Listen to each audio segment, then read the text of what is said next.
មុខការទូតថៃបានអួតថាបងធំពិភពលោកទាំងពីរបាទគឺសហរដ្ឋអាមេរិក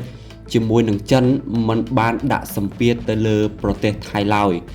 នៅក្នុងទីក្រុងបាងកកសហរដ្ឋអាមេរិកជាមួយនឹងចិនមិនបានដាក់សម្ពាធទៅលើប្រទេសថៃឲ្យឈប់បាញ់ទេត្រូវតែចាប់ផ្ដើមជាមួយនឹងកម្ពុជាគ្មានការជ្រៀតជ្រែកពីភាគីទី3នោះទេ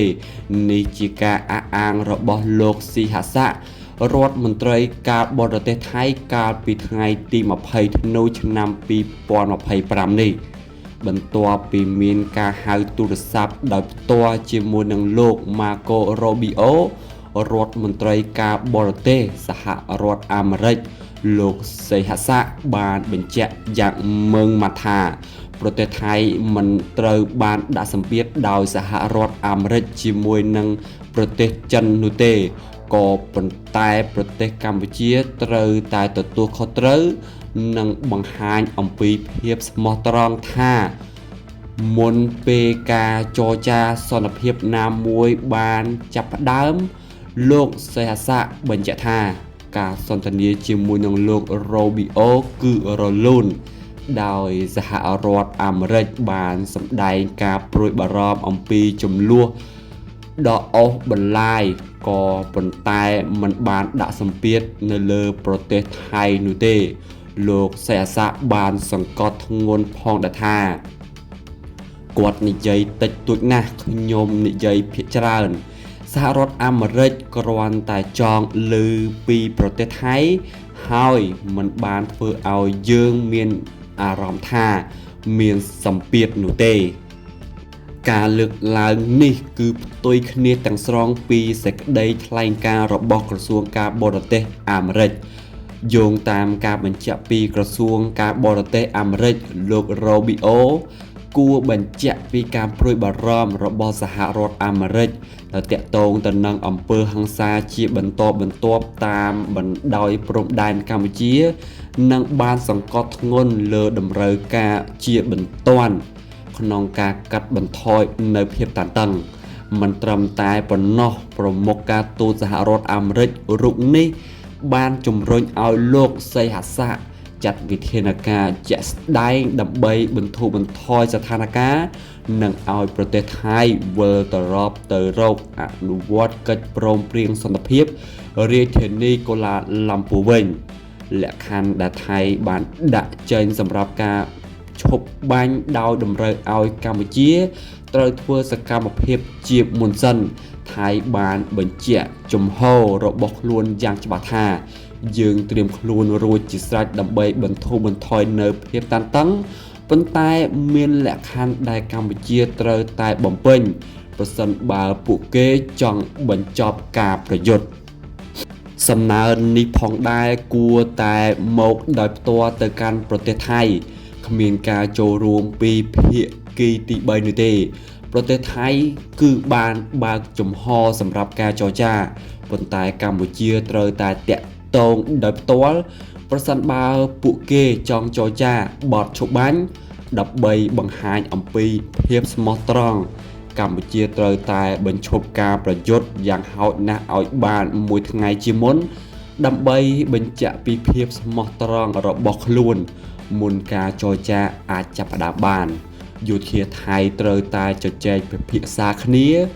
បទឈប់បាញ់មិនមែនគ្រាន់តែជាកិច្ចព្រមព្រៀងសម្ដីនោះទេកងកម្លាំងយោធាទាំងពីរត្រូវជួបគ្នានិងឯកភាពទៅលើលក្ខខណ្ឌលម្អិតនៃវិធានការផ្ទៀងផ្ទាត់យ៉ាងតឹងរ៉ឹងចំពោះសេចក្តីថ្លែងការណ៍របស់រដ្ឋមន្ត្រីបរទេសចិន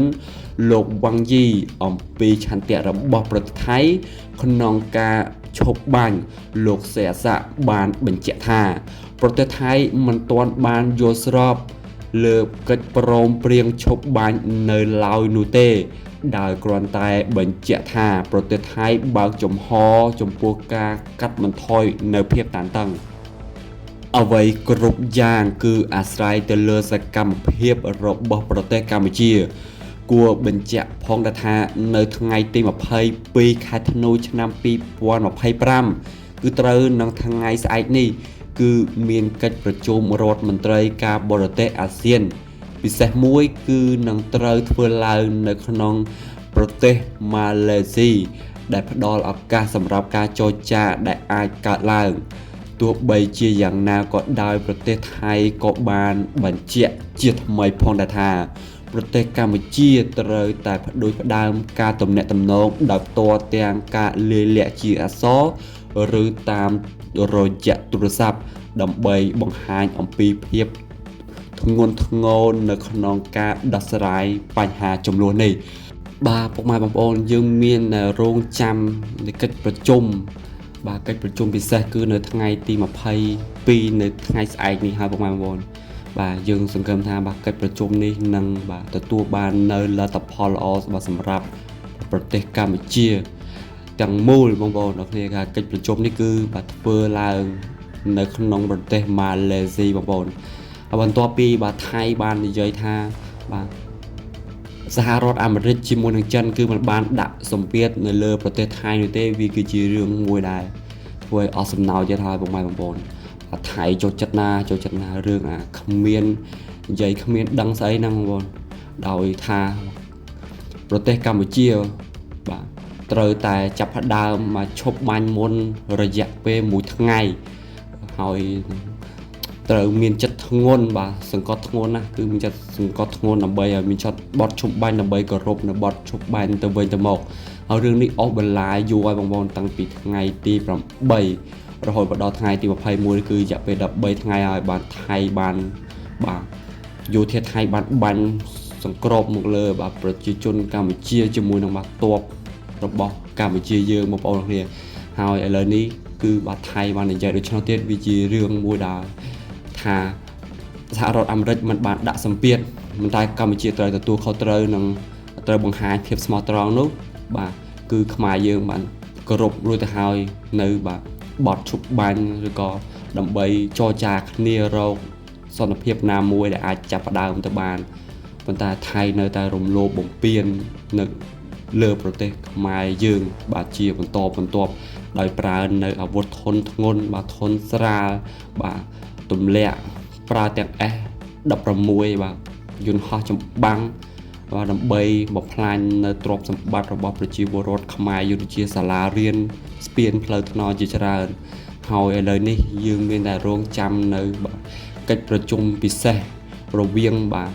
សហរដ្ឋអាមេរិកជាមួយនឹងចិនហើយជាមួយនឹងបាទប្រធានាធិបតីបាទម៉ាឡេស៊ីហៅថាប្រធានអាស៊ាននៅពេលបច្ចុប្បន្ននោះគឺបាននៅប្រជុំនឹងនៅទីក្រុងកូឡាឡាំពួរនៅប្រទេសម៉ាឡេស៊ីនៅថ្ងៃស្អែកនេះបងប្អូនត្រូវនៅថ្ងៃទី22អញ្ចឹងយើងមានតែរងចាំដំណឹងទាំងអស់គ្នាទេថានឹងទៅជាយ៉ាងណាថៃនឹងគោរពបាទបទឈប់បាញ់ដែរបាទសហរដ្ឋអាមេរិកជាមួយនឹងចិនបានដាក់ឲ្យបានដែរទេបងប្អូន